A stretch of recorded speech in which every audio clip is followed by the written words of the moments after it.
Hey Messy Family. I'm Curtis. I'm Sahanity. In today's segment, we're going to be doing a storytime review by a TikTok creator named Angel Aesthetic. In this storytime, she's going to be telling us how she ended up losing her child's father to gun violence and how she ended up being the lead suspect in his own murder trial. Messy Family, make sure you guys stick this out. We got a long one today, so buckle up. Story time about when I was 18 years old, my baby daddy was unalived, and his mother led the police to believe I was involved in it. So they put an APB out on me, and they came to pick me up. But before I tell y'all what happened the night he was unalived, I want to kind of tell you the background of our relationship, and even tell you the background of me and his mama's relationship before he was unalived. So me and my baby daddy met in high school. I was in the 10th grade, he was in the 11th grade. Shortly after we met, he moved 30 minutes away and went to a different high school. So we really didn't get to see each other that much because my mama really didn't care for him, so she wouldn't allow her house to be the hangout spot. So that's when I met his mother, because she would come pick me up while I lied to my mama and tell her that it was my homegirl that was coming to pick me up and take me to her house so that I could spend time with her son all day. Okay, cool. So everything was cool in the beginning, you know. I was sneaking over there. We was hanging out all the time, you know, talking all the time. Normal teenage love shit. Ended up getting pregnant my 12th grade year. Okay, so here it is, my senior year. I'm 7 months pregnant. I've already graduated by now. I move into the house with him and his mama, because me and my daddy was not seeing eye to eye, and my mama was like, look, you don't need all that stress on you. You about to have a baby, so the damage is already done. Take your ass over there to be with your baby daddy. So that's what I did. So I moved in for the summer temporarily because I was going to still, once I had my baby, I was still going to go back to my mama's house because I'm 17. Like, I need my mama. I don't know nothing about having no baby. So I moved in with them. Everything was cool. She would teach me how to cook. We would have good conversations, you know. And one time I was real sick when I was like 9 months pregnant. I think I had the flu or something. And she ended up giving me some kind of like medicine bath. And like I was that sick where I couldn't even give my own self a bath, you know. So we were that close to where she basically nursed me back to health, you know. I was carrying her grandson. So I ended up having a baby, and by this time, I'm now traveling back and forth from East Nashville to Antioch, Tennessee, back and forth just so me and my baby can spend time with my baby daddy. We spend most of our time at his mama's house because he would have to watch the baby while I work, just so I wouldn't have to pay for childcare.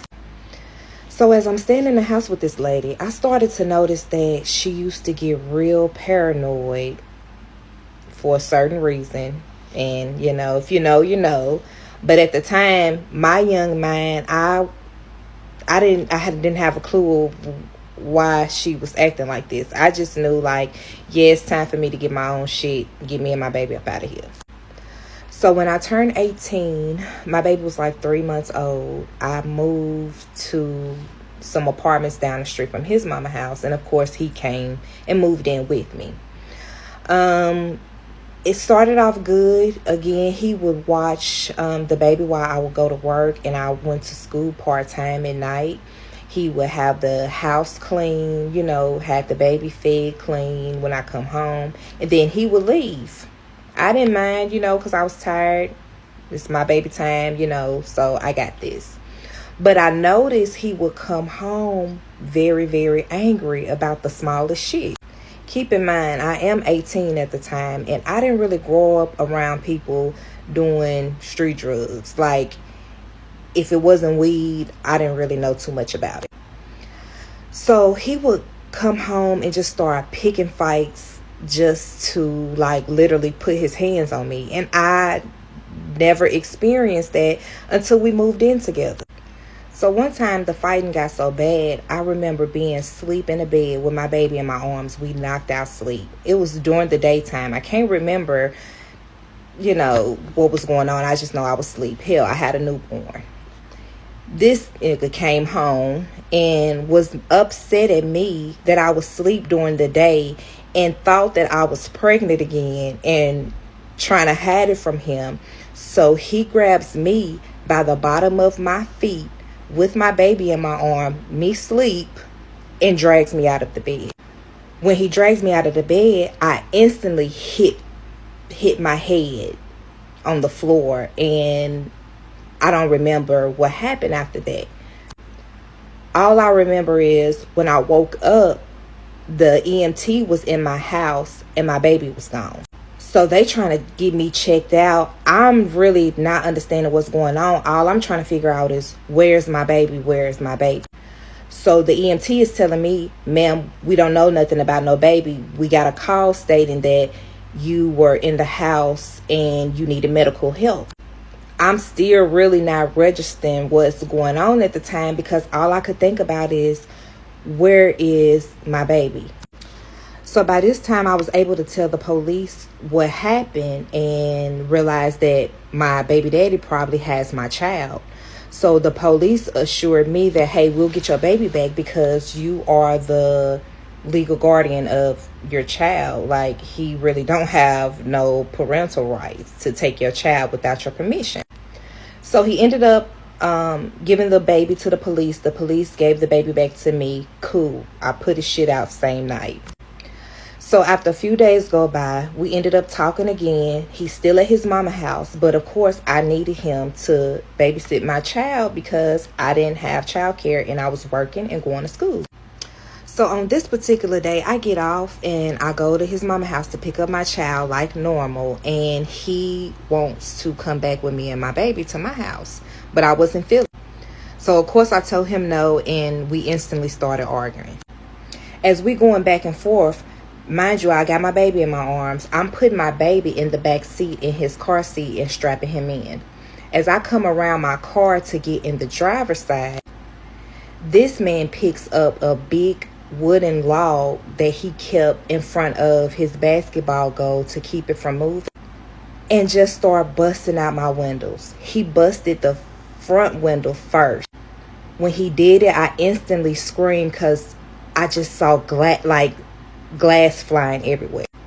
I didn't get a chance to close my door, so I instantly hopped out of the car screaming and hollering, trying to get him to stop. And at this time, this man had to be having an out-of-body experience on some drugs because he was not listening. So now I have to hurry to get my son out of the car. So I'm climbing in the back seat, trying to unstrap his car seat so I can get him out. As I'm doing that, he's now busting out the side windows of my car. And as soon as I'm able to grab my baby, mind you, I'm panicking, probably shaking, and just, it's happening so fast. He then breaks out the back window before I could get me and my baby out the car. When I got out of the car with my baby was literally bleeding all over his face from the glass that was stuck inside of my baby's face. He was just literally bleeding. Now at this point, I'm screaming and crying. His mama's screaming and crying. She's on the phone with the ambulance, police, whatever, telling them what's going on. Meanwhile, this nigga is still busting out all of my windows, kicking my car. He still ain't realized the damage he's done to his own fucking son. So his mama grabs the baby, takes the baby in the house, me and him fighting. We stopped fighting because he instantly took off running once he heard the sirens get close to the house. When the police got there, the helicopters was involved. They were searching for him, but they couldn't find him. He ended up being on a run and going to like a county probably 2 or 3 hours away from where we stayed. So I ended up taking my baby to the emergency room to get checked out. He was okay. He did have a few cuts on his face, but nothing was major. He didn't have to stay in the hospital overnight. We were good to go home that same day. I'm running out of time, so come back for part 2. Story time of when I was 18 years old, my baby daddy was unalive, and his mother led the police to believe that I had something to do with it. They put an APB out on me and came to pick me up. Part 2. Okay, so now we're in January 2005. Keep in mind, my baby daddy was unalive May 2005. So I ended up moving back towards my mama house. Got me a new job, new apartment, put my baby in daycare. You know, I was just doing me. But of course, doing me didn't last long because I let him come back. And I honestly needed him because I didn't have a car to get to work. Like, back then, we didn't have Ubers and the internet. And, I mean, we had the internet, but not like it was today. So, I needed transportation to get back and forth to work because I couldn't get on the bus with no baby. No. So, he was taking me back and forth to work, dropping the baby off to daycare, you know, doing whatever it is he was doing while we were away. Everything was cool, but again, we were still fighting. Just not as often as we was, but we were fighting enough to the point where my office manager told me if the police was called to my house one more time, I was going to get put out. So fast forward to May. And this is the part of the story where I change up the names because people are still alive and free that's in the story. And I'm not telling this story to bring up no old memories, feelings, drama, no, none of that. So please keep up. Okay, so there were 6 people involved in this story, including my baby daddy. So for the sake of this story, we're going to change the names of the 5 other people. So there were 3 brothers. We're going to name the oldest one, Big Bro. The middle one, Middle Bro. The youngest one, Little Bro. Big Bro had a best friend that had the money. And we're going to name him the target. There was also a 5th person. The 5th person, we're going to call him Got Away because that's what the fuck he did. Got Away was more of my baby daddy's friend versus Middle Bro, Big Bro, and Little Bro's friend. Now, Middle Bro and my baby daddy were best friends. He would come over to the house all the time, eat up my food. They were always together.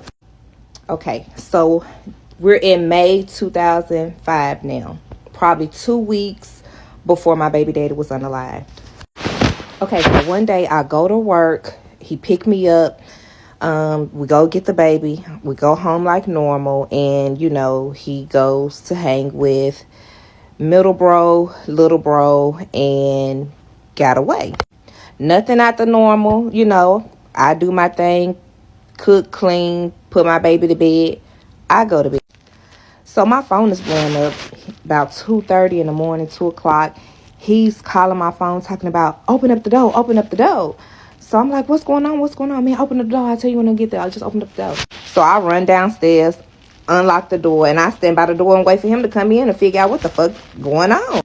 Boom, he come in, he running me up the steps, like pushing me up the steps, like they finna come in, they finna come in. I'm like, what's going on? What's going on? He's like, nothing, just go in the room, just go in the room. So he follows me in the room, right? We get in the room, y'all. This man pulls out $20,000 from his motherfucking pants. I'm like, where the fuck you get all that money from? As I'm saying this, I hear a whole lot of commotion downstairs. Like, not arguing or nothing, just a whole lot of, sound like a whole lot of motherfuckers was downstairs in my house. I'm like, what's going on? This man whispering, talking about, man, we just hit a lick. And this the money that I don't know about. Put this money up real quick. Put this money up real quick. Put your clothes on and come downstairs. So I'm clueless as to what's going on. So I instantly grab one of my purses, put the money in that he done laid out on the bed. I put it in my purse, put it in the closet, up under the damn closet. Because, yeah, we stashing that away. So I'm asking him, like, where the fuck you get all that money from? Like, what's going on? He says, man, we just hit a lick. I'm like, a lick? Okay, what does that mean? So he telling me the story. He like, man, you know, Middle Bro, his big bro and the target, they went to the Kentucky Derby this weekend. Now, Middle Bro was the mastermind of the plan. Middle bro knew that his big bro in the Target was going out of town. So he came up with a plan to go in the Target's house while they was out of town and just keep tabs on them through his brother. But to my knowledge, big bro never knew what was going on. He just, was going out of town with his friend. So my baby daddy says they went into the dude's house. My baby daddy busted out the windows. Y'all know he's good at busting windows. That's not funny. But he busted out the window. They went into the Target's house. He said that they were mad because they really wasn't finding nothing. Like they were looking for the money, of course. But it was a whole lot of shit in there, but they was mainly looking for the money. So they couldn't find the money, so they just started grabbing shit. They started grabbing fur coats. They started grabbing jewelry. They grabbed that man game. They grabbed the tennis shoes, clothes with tags on. Y'all, they even took the man's motherfucking dog. Yes, it was the fucking dog downstairs barking. That's how I knew it was like a lot of fucking people downstairs. But before they left, my baby daddy decides to take a knife and cut the carpet. I don't know how he knew that money was under the carpet, but it was a lot of money under that carpet. So keep in mind, I told you when he first came in, he ran up the stairs and pulled at least $20K out of his pants. It was just pulling wads of money out of his pants, What he did was, when he found the money, he didn't let them know right away. He started stuffing money, and then he let them know about the money. So that's when everybody came, started stuffing money everywhere, putting money everywhere, and they took all the money. So once I get downstairs, I see like $50,000, $60,000, I don't know, 50 to 60. It was a lot of money downstairs on the floor. Not only that, my baby daddy stole the girlfriend's tennis bracelet, about 2 rings. She had a diamond necklace, everything, like her tennis shoes, her purses. I don't know how they managed to take all this shit, but they had it. So as we all in the house, everybody's on 10, everybody's going through shit, separating shit, I'm just at a loss for words. Like, what the fuck? I noticed his mama is blowing up his phone.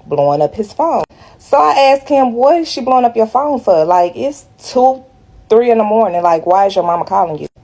He says, I gotta go take her some money. I said, what do you mean take her some money? I said, she already know what you did. He said, yeah, I called her before I called you to open up the door. Now, I don't know what all she knew or what all he told her, but I know she was blowing up his phone that night for some money. So everybody ended up splitting everything up and everybody went their separate ways. Okay, cool. But I noticed nobody was coming over and everybody was literally just laying low. But I didn't hear nothing. Everybody was just cool. Mind you, me and my baby daddy wasn't fighting. He had money in his pocket. I had money in my pocket. He had just bought me a cash car. We was living the ghetto fabulous life. Like, me and my mama was going shopping every day. Like, everything was good.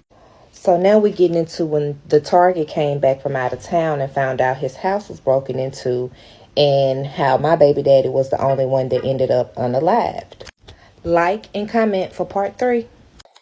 So I'm assuming either, I'm just gonna make some wild suggestions. Either the dude figured out they stole his money and he unalived her baby daddy, or I'm feeling like the friends found out that he had more than what he was supposed to have and they unalived him. I don't know. What you think? Yeah. I'm thinking maybe that the Target found out. And then I think too, which is why I don't get people, why do people like rob people and try to be low key? You're not being low key if you're splurging. If you didn't have money before and you wasn't buying stuff, and now all of a sudden you going on shopping sprees, you got new cars, new clothes. The ghetto lot. What did you just say? At this point, just say you did it.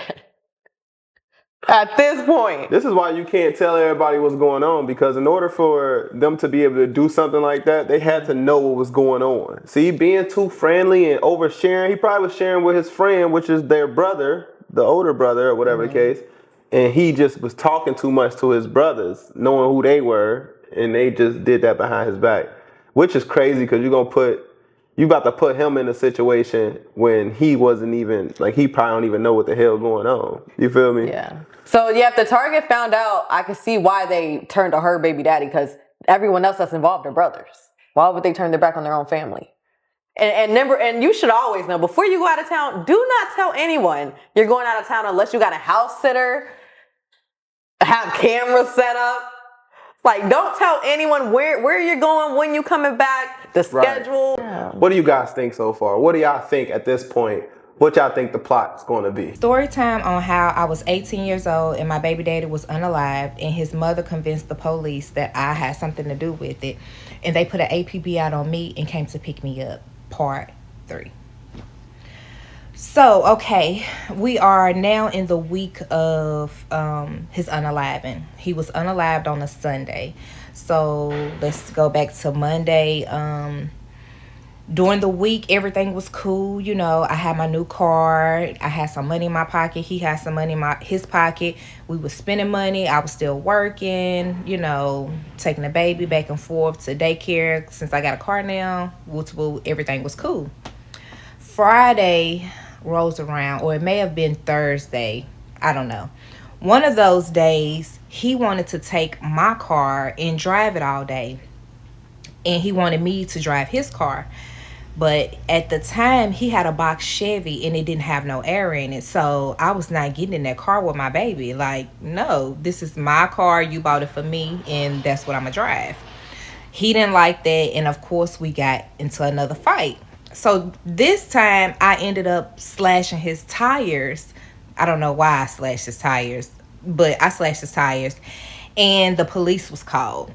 So we ended up both going to jail because his tires was obviously slashed, and I probably had a bruise or something on my face to show that he hit me. We ended up bonding out. He bonded out before me, and by the time I made it home, he done picked up his car, he picked up my car, and took some of his stuff out the house. So I'm like, okay, cool, fuck it. Fuck him, fuck that car. It is what it is. We on our breakup shit again. Okay, cool. So Friday and Saturday roll around. I didn't hear from him. I didn't call him. He didn't call me. So now we're into Sunday, which was the day he was unalived. So Sunday morning, he called me probably like around 10 o'clock. We made up. We both said we were sorry. He talked to the baby. He was making plans on coming back later on that night. Or it may have been like first thing in the morning to bring me my car so that I could get to work. And I'm like, cool. You know, everything was cool. He said he was going to call me back later on. I didn't think nothing of it. So around 10 o'clock, yeah, he told me he was coming back the next day because he ended up calling me probably 10 o'clock that night. We talked. It was something about the conversation though. You know, he was just so sincere about just making his wrongs right, if that makes any sense. I don't know. You know, like it was something different about him. But at the time when we were on the phone, he never said anything about him being into it with somebody. He never said anything about anybody following him, chasing him. Like, we didn't have that conversation, you know. So I got off the phone with him and I ended up going to sleep. I woke up at like 3 in the morning to my sister blowing up my phone. So when I answered it, she said that somebody called her baby daddy and said that my baby daddy just got shot or he's been shot. So I'm like, what? You know, can't be, because I just got off the phone with him. Mind you, I'm not realizing what time it is. Like, I just woke up to your baby daddy's been shot, but I'm like, thinking in my head, how, when I just got off the phone with him. So I told my sister, I'll call you back. I hung up with her and started dialing his phone.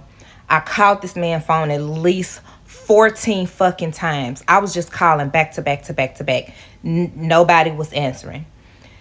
On the 15th time I called that phone, the detective answered. The redhead white man, Don Aaron. And if you from my city, you know who that detective is. He's always on fucking TV. So he ended up answering the phone and letting me know who he was and asked me who I was. And when he answered the phone, my stomach instantly dropped out my ass, because it was just, I don't know. I can't describe it.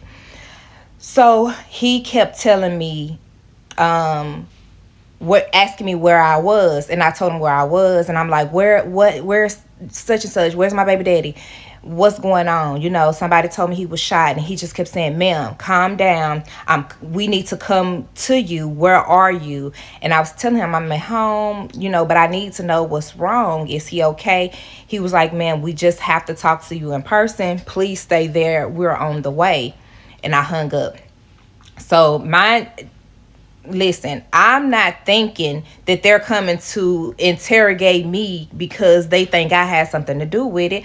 I'm thinking they're just coming to tell me in person what happened to him. I don't know. So I called my sister back and I'm like, look, the detectives just answered his phone, but they didn't tell me what was wrong. Come pick me up. Because mind you, I didn't have a car because he took my car.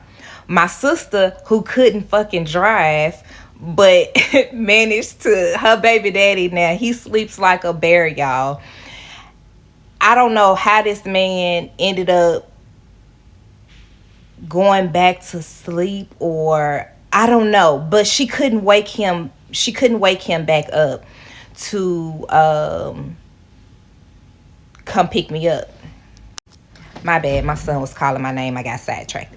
So anyway, my sister ended up taking her baby daddy's car and driving to my house. Y'all, on the way there, she sideswipes a car. She's panicking. She's 7 months pregnant. Don't know how to drive. Done sideswipe the car to get to me. Calling me, crying, hollering.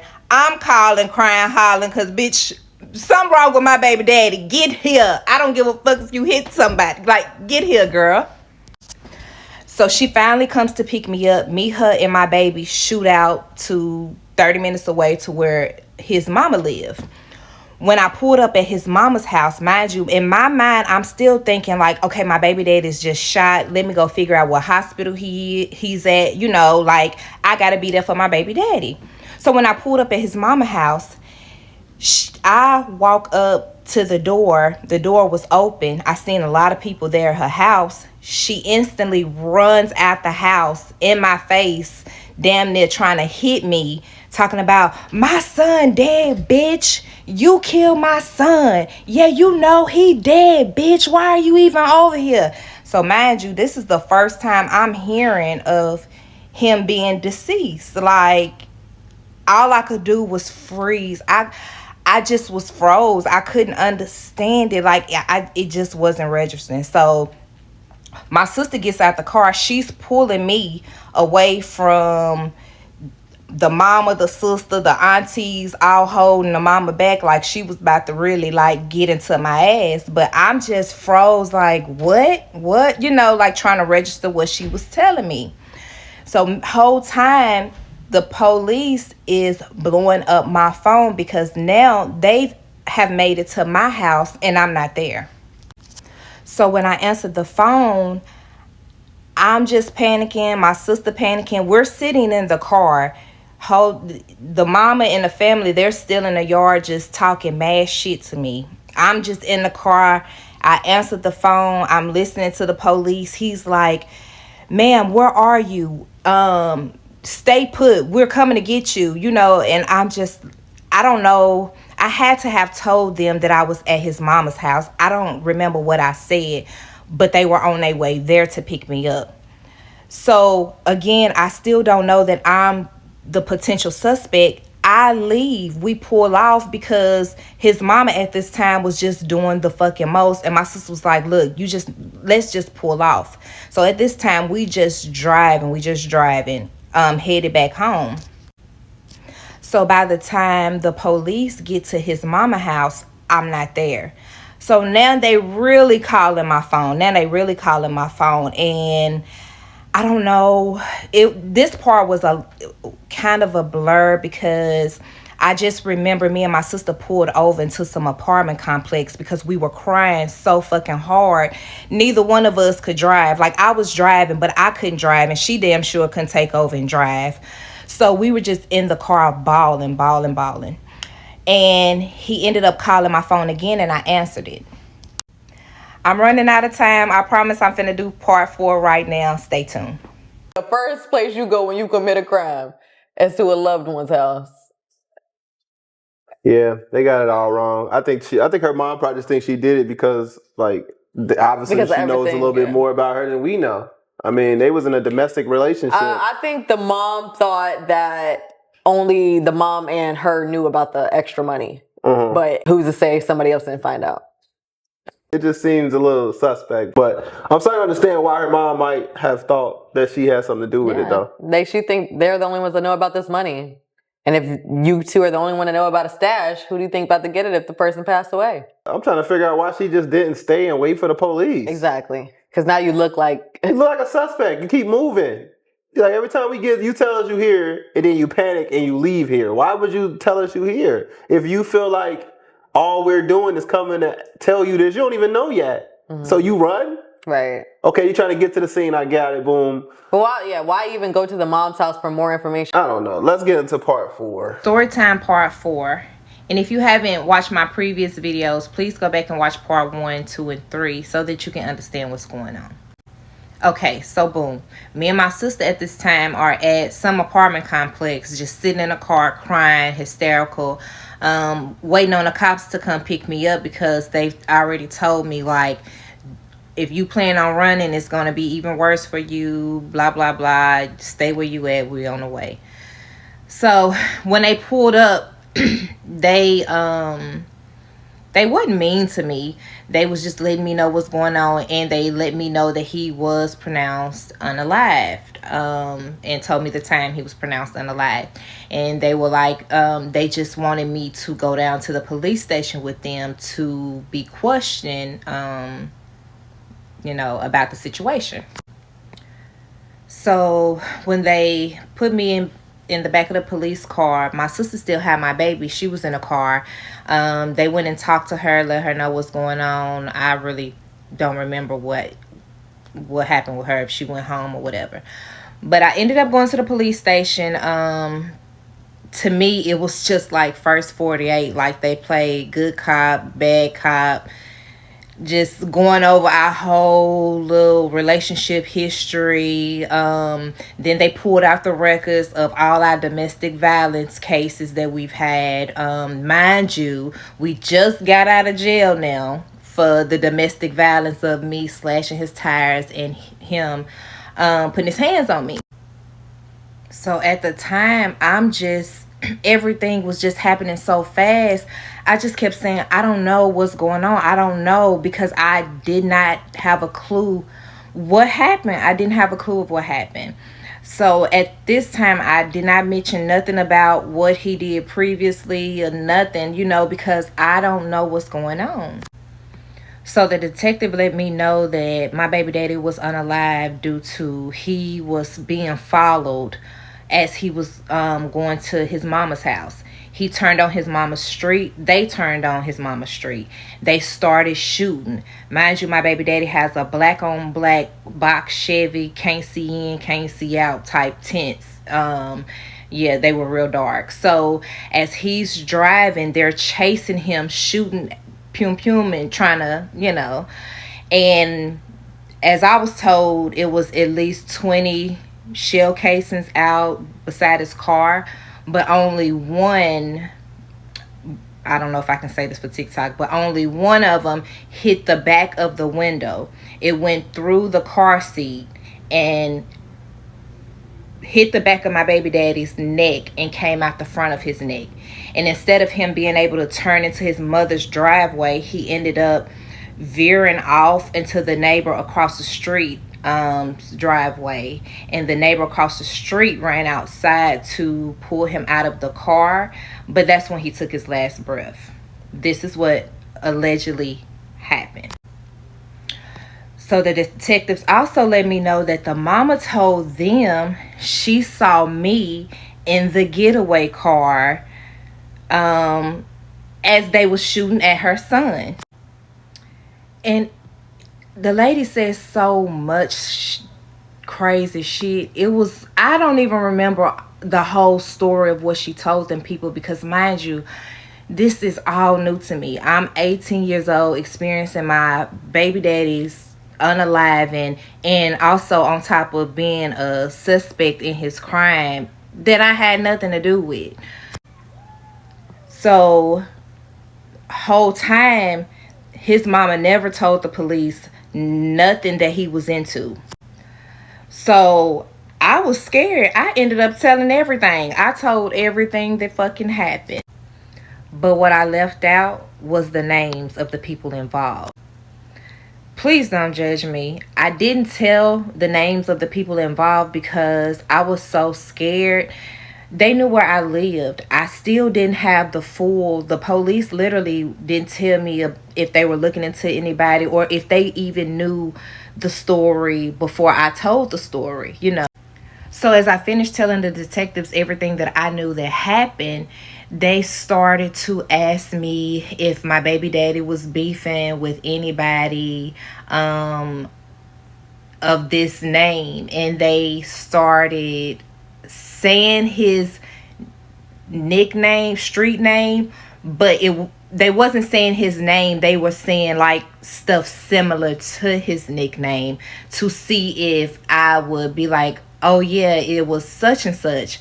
But at the whole time, I'm just like, I have no clue of, who it was, who he was with, what person house it was. Sir, I don't know. I just know that this is what happened, when these people came to my house with all this stuff.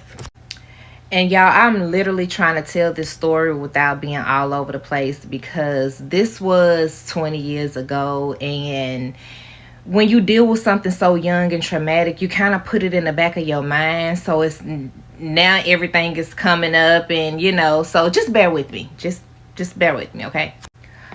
Before the detectives let me go, they let me know that they ran my phone records, and they saw that I was at home when he was unalive, but they also saw that I got off the phone with him at 10:16. He was literally pronounced dead at 10:31. But I had no more calls from my phone in or out, and I had no more cell phones pinging from my house. So which means I was not on the phone with anyone at the time of his unaliving. They also let me know that I told more to help them out than his own mother did. They was like, she didn't give none of this story of the actual truth. And until this day, them detectives never contacted me again. I never had to go to court. I never had to get questioned again. My name was basically cleared. So now let's get into what allegedly happened to my baby daddy. And I say allegedly because to my knowledge, his unaliving is still a cold case. I don't know. I'm only telling the story from what was told to me from different people. And also from Got Away. I ended up seeing him years later, and he gave me his version of the story. So this is all of what was told to me. So I was told that Middlebro ended up getting high with one of his friends and telling on himself, bragging, telling his so-called friend what him and you know, my baby daddy and the other two ended up doing to the target. Well, the friend went back and told the target what they did. I don't know if the target and big bro fell out about it, but Got Away let me know that he got out of Dodge the same week, like skip town type of shit. He was gone. Nobody ever heard from him.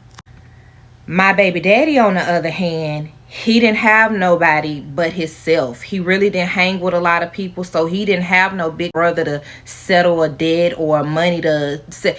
He didn't give a fuck. And when I say he didn't give a fuck, my baby daddy stole the target's basketball jersey from his house and wore it to the club along with his jewelry. I swear to you, my baby daddy wore this jersey the whole week up until he was shot and killed in. When we both went to jail that day, he took his mugshot in that jersey. I told y'all, he didn't give a fuck, and he let it be known he didn't give a fuck. Please like, comment, let me know if y'all want me to tell you more, because I got a whole lot more to tell. Comment for part 5.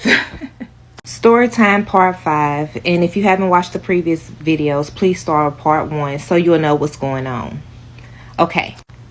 So I forgot to mention that Got Away, when he came back, he ended up telling me that Big Bro ended up paying off Middle Bro and Little Bro's debt to, I guess, the money that they took to the target. But the target also ended up putting money on my baby daddy's head and Got Away's head, and Got Away got the fuck away. So that's what goes back to my last video when I said my baby daddy didn't give a fuck. He knew this and he just didn't care, you know. I was unaware of this, but this is what was told to me. So allegedly, Middle Bro set up the whole thing for my baby daddy to be unalive. But again, I don't know who the shooter really was. I don't know. But that's the story I got.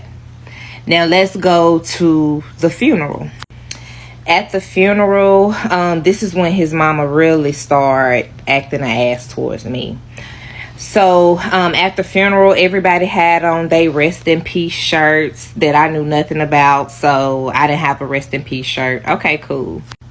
But as I'm sitting down, crying, sitting in front of the casket, some girl that I've never ever seen in my life walks in with a RIP shirt of her and my baby daddy hugged up on his mama couch on the picture. She instantly walks in and starts to try to fight me. I don't have a clue who this girl is. So after they break it up or whatever, the girl goes to sit with the mama. The Middle Bro and Little Bro, they at the funeral with the RIP shirts on, crying the hardest. Like, I just remember the Middle Bro crying so hard.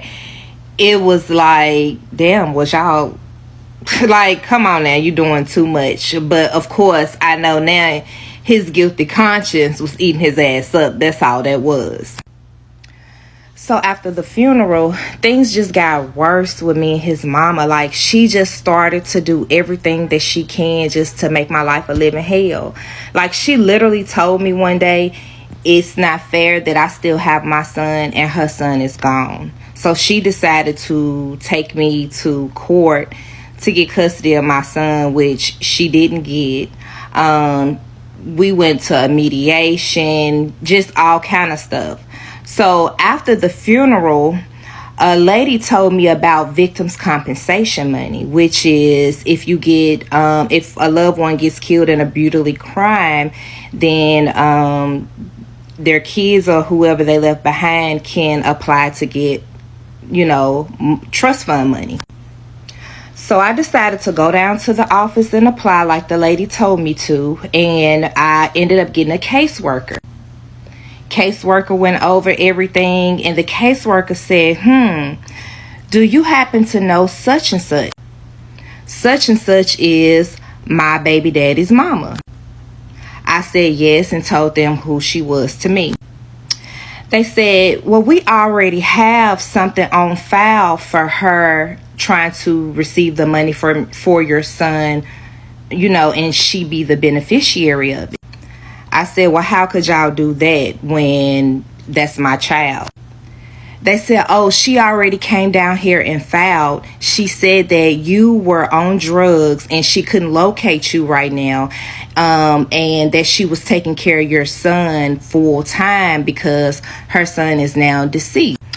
And back then, all they needed was a copy of my son's social security card for her to get approved. I guess that's, what they were waiting for. So by this time, she didn't get custody of my son, but she got grandparents' rights. So she was able to get him every other weekend. And she was only granted that for a year. Keep that in mind. So one weekend she had my son, and I don't even know if it was on a weekend or weekday, but she called me trying to be nice and tell me that she had some money coming in and it was from her son and she was gonna break me off some blah blah bullshit. Whole time it's the money that she's trying to steal from my son, basically, and be the beneficiary of his money when it was supposed to be me. So the caseworker ended up telling me, like, that's why we already had this case on hold. He told me that I just needed to prove that, my son had a stable home. I was the custodial parent, woo-ti-woo. So the max you can get with victims' compensation is $30,000. So he ended up letting me know that my son was approved for $24,000 because the remaining balance was going to his mother for the funeral expenses. The funeral was only $6,000. But they asked me, hey, did he have a life insurance policy out on him by chance? I said, I don't know, but his mother used to always tell me, honey, I got a big life insurance policy out on my son. I got a big life insurance policy out on my son. Like, she used to always throw money. That was her thing, throwing money at me. Not throwing literally, but, throwing her money in my face. So you know what I did? Spilled the beans. Sir, yes, she told me several times she has an insurance policy out on her son. So you might want to look into that. So when they called the funeral home, they verified that the funeral was already paid for. You can't get the money if the funeral is already paid for. It's only for if the funeral needs to be paid for, you can't pay for it. So with that being said, they ended up granting my son the $6,000, which made it a total of the $30,000 in a trust fund for him until he turns 18.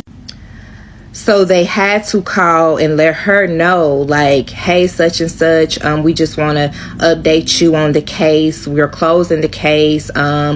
You were denied the funds for the funeral, and you were also denied being the beneficiary. So they let her know, I'm the beneficiary. I was able to prove everything that I needed to prove, and the money is now for my son, and it's under me. Baby, when she called me, you could have felt the fucking fire through the phone. But at the same time, keep in mind, she really can't say nothing because she was the one trying to backdoor me and do some foul ass shit. But in a sense, she was mad because I never told her that I knew anything about the money or that I was even planning on filing. Because I remember she telling me, never let your left hand know what your right hand doing. And bitch, I took heed to it. Keep in mind, while she's doing all this grimy ass shit, she also stole my car that I bought cash, with the money or whatever. She stole that car from me. It was in her backyard. She allowed somebody to come get the car that she knew that was close to her and drive the car for at least a year till the police found the car and gave it back to me. Okay, so I feel like this story is now getting all over the place because I can tell y'all so much more about the mama, even from the time that she called DCS and had them pick me up at my job and told them I was SAing my son. And yeah, it was all false and they was about to get on her ass. Yeah. The mom, super Grammy. Like I know parents like this, man. I grew up in a family like this. It's always a cash grab. She tried to make it seem like she's caring for the child. I was actually in this situation as a kid, like being adopted by family members. You think they love you, but in reality, they just did it for like the check. Each kid comes with a check when you do it a certain way. And that's what I saw when she said that. The way she was bragging about the life insurance, you would have thought she did it. They gotta open the case up on that mother, man. She was into the criminal activity. At 4 a.m, she blowing her son up, or 2 a.m, she blowing him up about money she knew he stole. What kind of mother is this? Like, we know what type of mother this is. But and the fact she ain't even mention any of this to the police. Your son's already deceased, so it's not like he's gonna get locked up for the crime he committed. But she didn't even mention it to him. Why? Maybe because she got money from it. Right, she benefited from it. All this ties to her. Like, so you were the first person he called when this crime went down, and the first thing you do is ask for money and not call the police? And then bragging about having life insurance on a person that's still alive and healthy is crazy as hell. Like, I got big life insurance. First of all, technically, you might die before... You will die before him. So how's that You should never be able to cash it. But it's like she knew he would die or something. Like, I'm just saying, I ain't trying to get the case back open again. But God damn it. Yeah, but that is... We got some new evidence here. The hell? That is so wicked to even get this money from the government for your grandchild and then tell the mother, oh, I'll give you half of that, though. I'll give you some of this money I got coming in. When all this money is to be able to support your grandchild. I ain't see why her son was like that. Man, some of the most mental health people grow up in these environments that's like this. Like, his mama ain't just start being this way. She's always been this way. But Messy family, it's one more part left to this. So let's go ahead and run through this and see what the recap is. Because as you can see, it's starting to escalate a little bit more. This is the final part. Story time part 6, and I think this is going to be the end of this story time. I don't want to keep talking about that lady, but I do want to tell y'all 2 situations that happened. So before the DCS call started, she ended up filing a lawsuit against the graveyard because she was saying that the graveyard misplaced her son's body, meaning they moved the green tag that his name was on. They moved it to a different spot to where his body wasn't lined up with the green tag. So the graveyard had to dig him back up. The newscast came out to the graveyard. It was a big ordeal. They ended up showing her that they were right. She was wrong. He was buried in the correct spot. So, of course, she acted a fool, and that was that. And you know why she did that? It was all because she wanted to win that lawsuit and have the she wanted the graveyard to pay for her son to be moved to a different grave site just so that I couldn't go see him.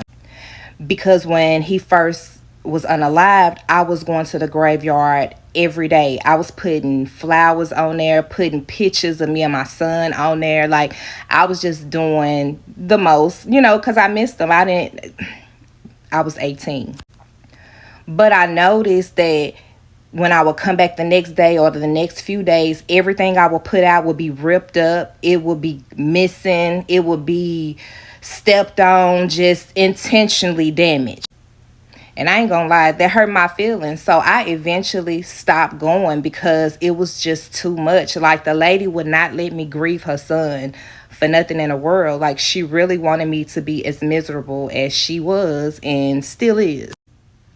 So let's fast forward to I meet my second baby daddy. And not too much. I got 2 kids, 2 baby daddies. Okay. When I met him, she really just started acting even more weird as fuck. The first time she called DCS on me, she said that me and my new boyfriend, which he wasn't my baby daddy at the time, he was just my boyfriend. Me and my new boyfriend was selling drugs out of my house. I was doing drugs. I wasn't feeding my son, and he was malnutrition. Keep in mind, I keep saying that I'm 18. I don't know nothing about nothing. Everything that she is doing is new to me. These people came to my house, took me in the bathroom, damn near held the cup for me to pee, and told me that they had a report that I was doing drugs in front of my son, and if my test results came back, anything in my system, they was taking my baby right then and there. Thank God a bitch didn't start smoking weed till she was 28 years old. Cause I was that scared. Like, I was that scared of that lady. Like, I refused on my dead body to have the court system take my son and give it to her. I wasn't gonna do that. So she just kept calling DCS. They kept closing the case because they never found anything. So the last time DCS was called on me, I was working at the state trooper's office. These people came to pick me up and told me that when my son was over her house, mind you, she was getting him every other weekend. When he was over her house, she was giving him a bath, and he was showing her how me and my boyfriend was sticking popsicle sticks up his butt. I swear to you, I cannot make this shit up. If I could call DCS and get the records from, this was probably 14 years ago or 15 years ago. My baby was probably 4 or 5. I will post them. Yeah, she said that. So not only did I have to go get questioned, I had to go pick up my son. Oh, I did have my baby was a newborn going to daycare. I had to pick both of my kids up, take them to the doctor, have them examined by the doctor, and have them talk to the caseworker. Just all kind of crazy stuff, all for it to be false. So when she did that, I went down to the DCS office and filed a complaint myself. And they said even though they can't stop her from calling on me because she can be wrong 20 times. And if she call again on the 21st time, it could be something serious and they would get in trouble for, not taking it serious or whatever. But they did assure me that they was going to take a visit to her house and kind of threaten her and let her know that, like, hey, we know that this is what's going on with these false reports. This is illegal. You need to stop. And I want to say that was the last time, y'all, but it's been so much other shit. I really have to sit down and think about all the shit that I done put in the back of my mind because it was fucking trauma. Like, I got 2 boys, and I'm like, if my boys have kids, I just don't ever want to treat nobody like that because that was rough, But it is what it is. I stood 10 toes down raising him by myself. She was always in and out of his life, like she is now. One minute they speaking, she's a granny. The next minute she's flipping out and they not talking no more.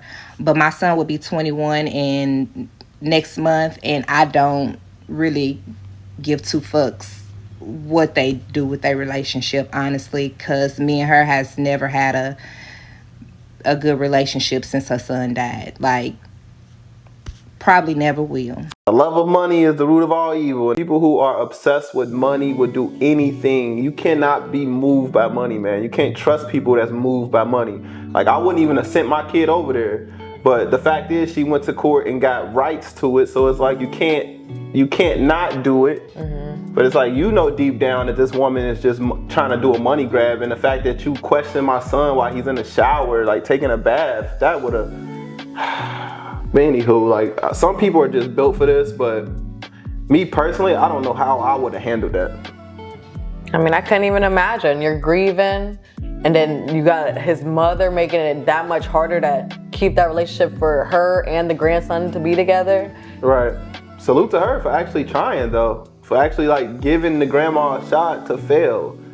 I was kind of shocked that her grandma was even giving the grandparents rights, you know, seeing that the baby was new and the relationship between the mom and her wasn't the greatest. I'm surprised they established that for the grandma. But you know, when grandmas really want something, boy, they can be very convincing. She probably put on the old woman look and the old woman face and how she just want to keep her son's name alive and all that. Look, I've been in these situations in real time, so I just know the manipulation behind that mom is ridiculous. Yeah. It's like she knows all these laws in and out. She's been through this before. You would think she's going to get someone that's 18 that has no idea why these people are knocking at her door, and this older woman that knows the book. She knows how to play the game. At the end of the day, that man's mama went through all of that for a check.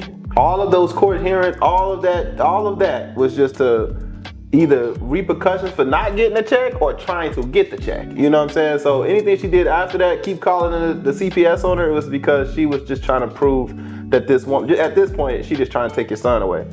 Like, it ain't about the money no more. She lost that check. That check went to her, it's gone. You only get that once. So even if the kids exchange hands again, it doesn't mean you're gonna get another check for them. So, but you can get government assistance and government checks for them though. She was just trying to make this woman hurt as much as she did. She said, why should you have your son and I lost mine? First of all, that's a wicked thing to tell somebody that's grieving as well. But to then threaten to take their child on top of that? Let us know in the comment section, Messy Family, what you guys think, and we will see you guys in the next story time. Peace.